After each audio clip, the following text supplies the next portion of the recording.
This is the Garmin 245 watch. We will be going over how to set up your data field screens for a ride so that you see all of the fields that you want to, including your horse's heart rate, as well as some other features that the 245 includes. I will be going over how to set up your data fields, but first we need to go look at the buttons on the 245. Up here is the start stop button, the back button, down button, up button, and the light button.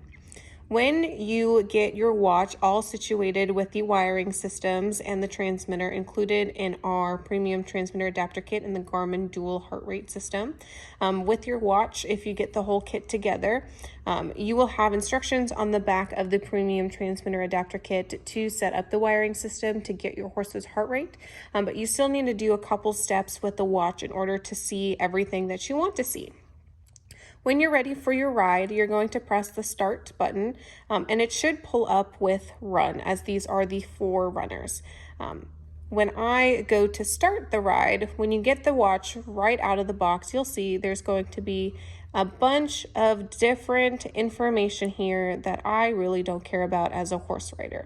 So in order to change that, we're going to go back to this screen. So if I was on the home, I'm going to press start, and then we are going to hold the up button until we get the run settings screen. I'm going to click start as a select button to go into run settings, and then again to go into data screens. Now you'll see this little pencil, which is my edit icon, so that I can edit the screens that I am viewing. When I press the select up at the start button, I'm going to go down to data fields, and now my top screen is blinking. I want to change that to, let's say we are going to do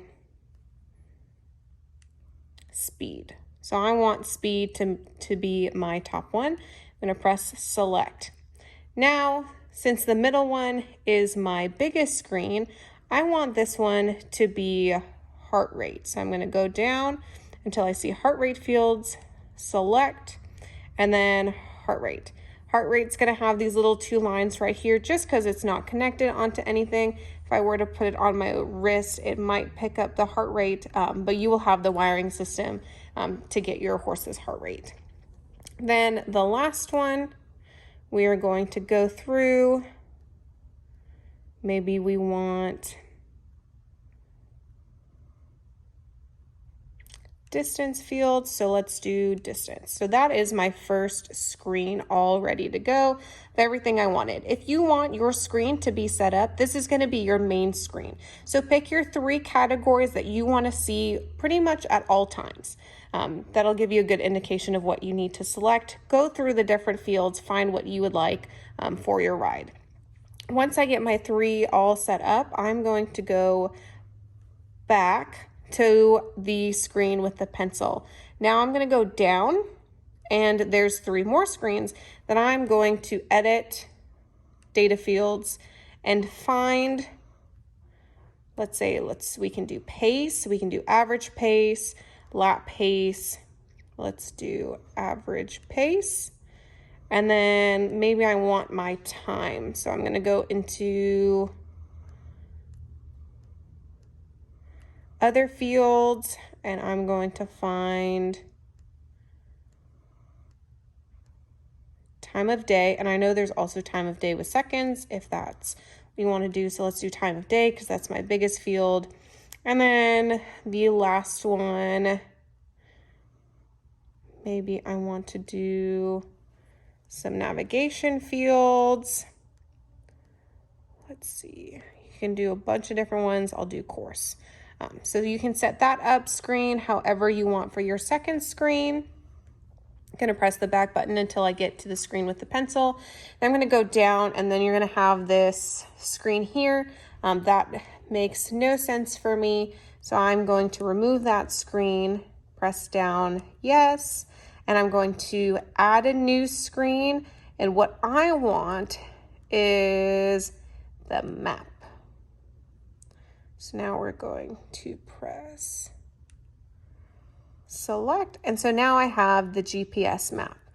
Now, if I go back to my run screen and I start my run, now I get to see all of the stuff that I have just selected as my data fields as my main screen. I'm gonna press the down button to go through to that second screen, and then down again to scroll. If you press down once more, it takes you to the first one. So that is how you're gonna scroll. If this was sitting on your arm like a watch, you would just keep pressing your down or up buttons to scroll through as you're riding, depending on what you need to see during your ride and when. The same can be said for a watch such as the Garmin 55. This is has a little less bells and whistles as the 245, but the concept is still the same.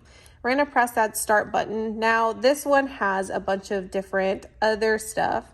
We're gonna go down to the run, press start. This is just giving us suggestions. You can turn that off in your Garmin Connect app. But if we just go to the screen, it's gonna say wait for GPS. I'm gonna hold the up button until I get into that run settings, press start. I wanna do my data screens. And now I got my little guy with the pencil once more. Click on it, go down to data fields, and I can go through all the same options that we just did. Now you'll see that these aren't categorized as the 245 because the 55 is a more budget-friendly watch. It's not gonna have all the same bells and whistles as the 245 did, but the concept is still the same and very similar with other brands and brands of the Garmin watch Forerunner system. So that would be the 45, the 55, the 245, the 955, and so on. So this should just give you a good idea on how you can change your data screens. If you have any questions, feel free to give us a call at 866-863-2349 or send us an email at info@thedistancedepot.com.